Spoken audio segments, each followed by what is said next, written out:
Hello dear students, welcome back to your study again. आप जानते हैं कि मैं आपको प्रोज बुक में से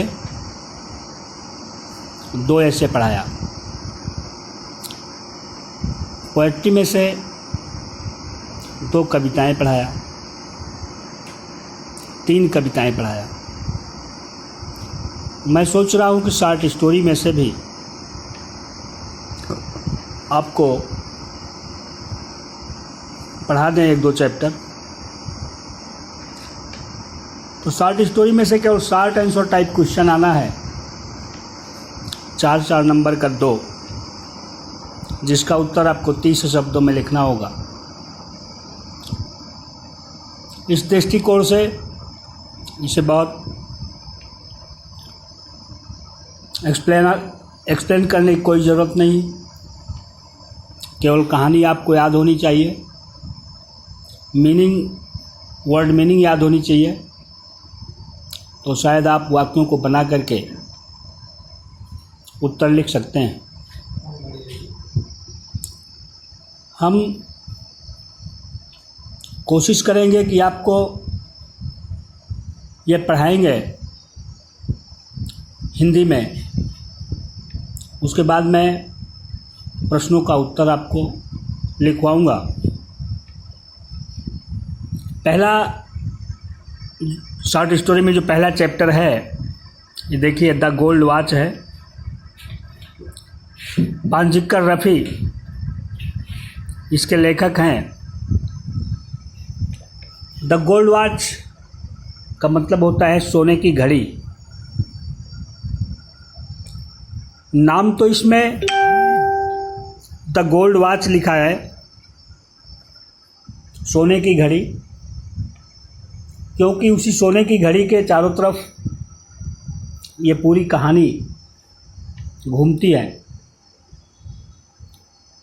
जबकि इस कहानी का जो सारांश है वो ये है कि कोई भी व्यक्ति जिस काम को करने का अभ्यस्त ना हो, उसे वो कर नहीं सकता है। अगर कोई व्यक्ति मजबूरी में किसी अनैतिक काम को करने की कोशिश भी करता है तो उसकी आत्मा उसे कोसती है और उसे गलत करने से रोक देती है। ऐसा करने के लिए, इस बात को सिद्ध करने के लिए लेखक शंकु नामक एक व्यक्ति की कहानी बताए हैं। शंकु जो था वो एक फैक्ट्री में काम किया करता था। उसका छोटा सा परिवार था, बीवी थी, 2 बच्चे थे। फिर भी वह आमदनी कम होने के कारण अपने परिवार की देखभाल नहीं कर पाता था।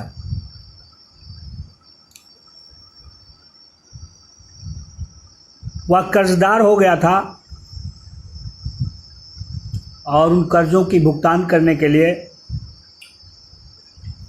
उसने एक फैसला किया कि उसकी फैक्ट्री में, जिस फैक्ट्री में वो काम करता था, वहाँ एक अंग्रेज़ था जो कि इंजीनियर था। वो दोपहर के समय जब इंटरवल होती थी फैक्ट्री में,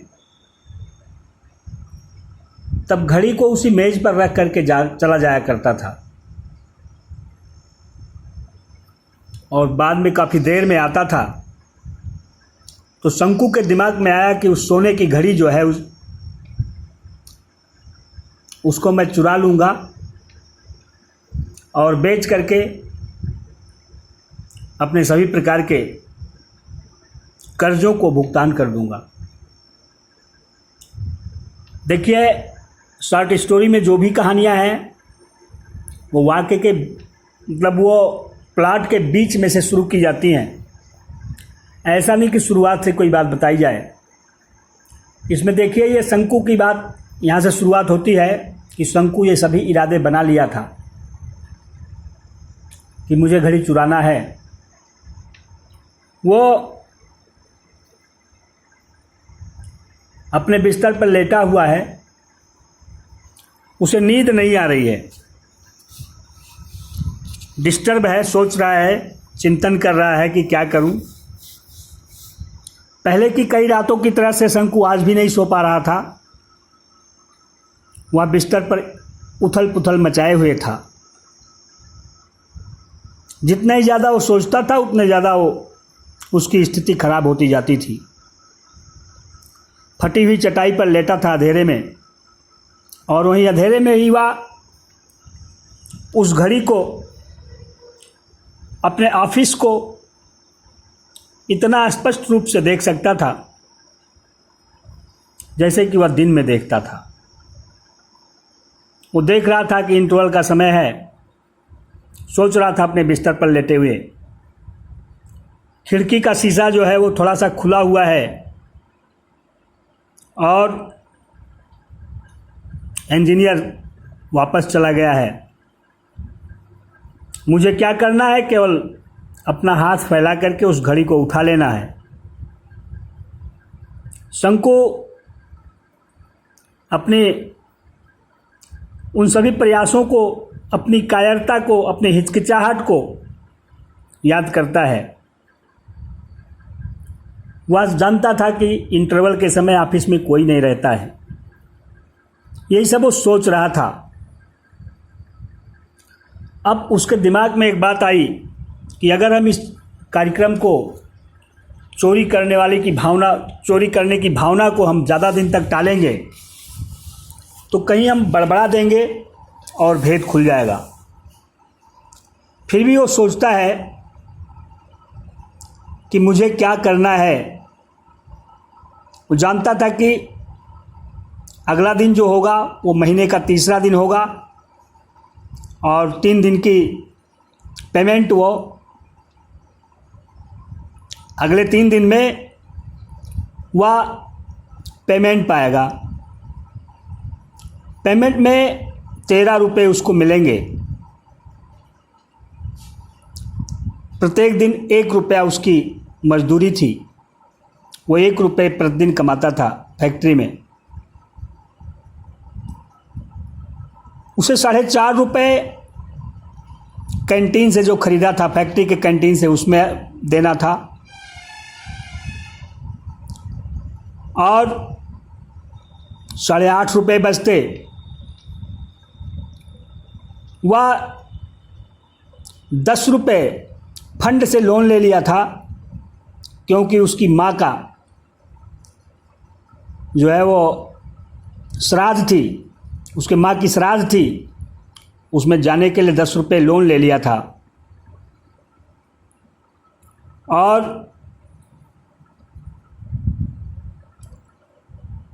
5 रुपये उसमें से अदा किया था और 5 रुपये बाकी थे जिसका उस ब्याज सहित अदा करने के लिए सोचा था। चाय की दुकान पर वो 3 रुपये कर्जदार था 2 सप्ताह से, और 1.5 रुपये वह पहले से एरियर से ले लिया था। 6 रुपये वह किराने की दुकान पर कर्जदार था, बीड़ी वगैरह खरीदने के लिए, चावल खरीदने के लिए। 1 महीने के घर का किराया 3 रुपये होता था। इस तरह से वह थोड़ा मोड़ा ढेर सारे लोगों से, किसी से 25 पैसा, किसी से 12 पैसा, अनेक लोगों से कर्जा लिए हुए था। और अपनी पत्नी से भी वह 1 रुपये उधार ले लिया था। कहा था कि अगली वेतन में उसको मैं अदा कर दूंगा। इस तरह से जब वो जोड़ा तो 8.5 रुपये उसे मिलने वाला था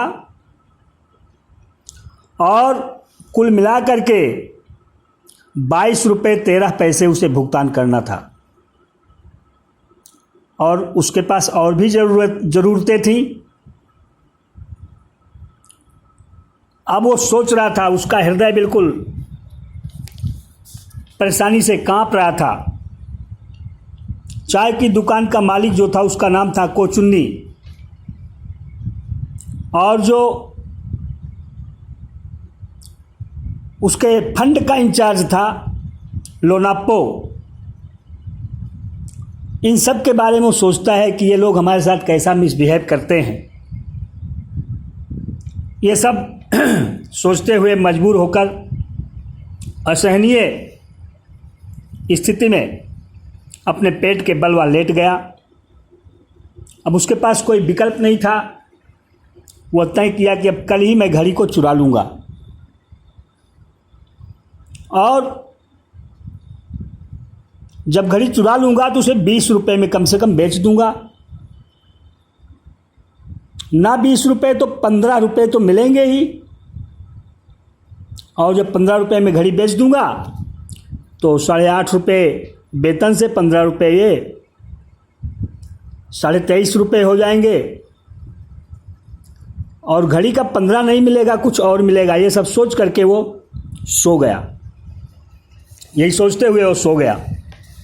सुबह हुई, शंकु की पत्नी जगी और उनको भी जगाई। कहती है, क्या आप आज काम पर नहीं जाएंगे, फैक्ट्री नहीं जाएंगे? शंकु चूँकि रात में काफ़ी देर तक डिस्टर्ब थे, वह जगे, हड़बड़ाहट में अपने हाथ मुंह धुले और फैक्ट्री वाला ड्रेस पहने और जाने लगे। जाते समय उनकी पत्नी उनसे कहती है कि बच्चे के लिए मलहम ले आइएगा, उसके फुंसी हो गई है, फोड़ा फुंसी हो गई है, और मलहम ज़रूर ले आइएगा। शंकु कहते हैं, किस तरह का मलहम? कहती, आप नहीं जानते हैं, पूरी शरीर उसकी सड़ गई है और आप सोच रहे हैं कि पूछ रहे हैं किस तरह का मलहम। फिलहाल शंकु सोचे कि कम से कम 13 पैसे तो मलहम में भी लगेंगे, 3 दिन इसे लगाना होगा। जैसे ही झुके हुए सिर के साथ वो आगे बढ़ना शुरू किए, उनकी पत्नी उसने धीरे से बुलाई, कही कि जब शाम को आइएगा तो पके हुए 2 केले ले आइएगा। रात में ये छोटा बच्चा जो है वो भूख से परेशान हो जाता है और मैं उसे दूध नहीं पिला पाती हूँ, और केले ले आइएगा, उसे खिला दूँगी। जब ये बात कह रही थी तो अपना ब्लाउज जो है थोड़ा से ऊपर उठाई हुई थी। शंकु देखे कि उनकी पत्नी गर्भवती थी। अब शंकु के दिमाग में एक बात और आई कि बताइए, 2 बच्चे थे, इनकी देखरेख तो मैं कर ही नहीं पा रहा था, तीसरा बच्चा भी आ गया रास्ते में। फिलहाल बिना कुछ बोले हुए वह फैक्ट्री में चले गए। जब 1 बजा, इंटरवल की घंटी लगी, सभी लोग जल्दी में अपने घर की तरफ, होटल की तरफ, दुकान की तरफ लंच के लिए चले गए। शंकु एकमात्र ऐसे इंसान थे जो कहीं नहीं गए। वह एक खंबे के आड़ में खड़े रहे, और जब पूरी कंपनी, पूरी फैक्ट्री खाली हो गई, अब वो उस घड़ी को चुराने के लिए सोच रहे थे,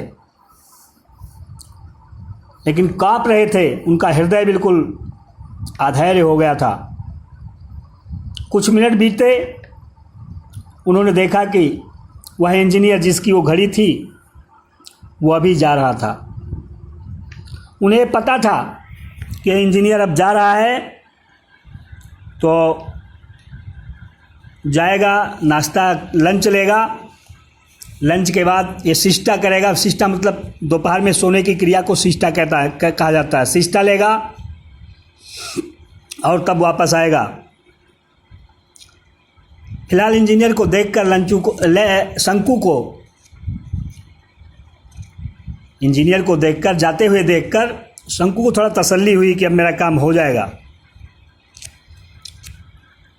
10-5 सेकंड बीते, 10-5 मिनट बीते। अचानक शंकु ये सोचे कि अगर मुझे कोई देख लेगा तब क्या होगा। अब डर उनके दिमाग में आ गई, लेकिन घड़ी को चुराना उनके लिए बहुत ज़रूरी था। इसलिए वह घबराहट की अवस्था में ही एक बार पूरे कंपनी में, पूरी फैक्ट्री में देखते हैं और आगे बढ़कर उस घड़ी को ले लेते हैं, अपने हाथ में उठा लेते हैं और कांपते हुए उसे अपने जेब में रख लेते हैं। जैसे ही वह 10 कदम पीछे आए, उन्होंने देखा कि कोई व्यक्ति बरामदे में आ रहा है। अब इनकी हालत खराब हो गई। ये समझ गए कि अब तो मैं पकड़ लिया गया। फिलहाल ये वहीं चुपचाप खड़े रहे। वह व्यक्ति आया और कहा, अरे शंकु, यहाँ क्या कर रहे हो? शंकु कहे कि कुछ नहीं कर रहा हूँ, ऐसे बस खड़ा हूँ। अब माधवन नामक वह व्यक्ति इनसे कहा कि ठीक है, जो कर रहे हो करो। अब इनके दिमाग में, शंकु के दिमाग में बात आई कि माधवन निश्चित रूप से सारी बातें जान गया और अब जा कर के सबको बताएगा। पूरे फैक्ट्री के जितने कार्यकर्ता हैं, जितने वर्कर्स हैं, 800 वर्कर्स थे वहाँ, सब उस शंकु को घेरेंगे, उसको चोर चोर कहेंगे, हंसी मजाक करेंगे और वह नौकरी से निकाल भी दिया जाएगा। बता रहे हैं, शंकु कहते हैं कि वो जो घड़ी थी उनके जेब में, उनकी जेब में जो घड़ी रखे थे, वो भस्म की तरह से जल रही थी। क्योंकि अभी कुछ दिन पहले वैकी नाम का एक कर्मचारी था जो कि एक छाता लेकर चला गया था, उसे नौकरी से निकाला गया था। तो इनके समझ में आया कि मुझे भी निकाल दिया जाएगा। अब शंकु अपने इरादे को बदल दिए।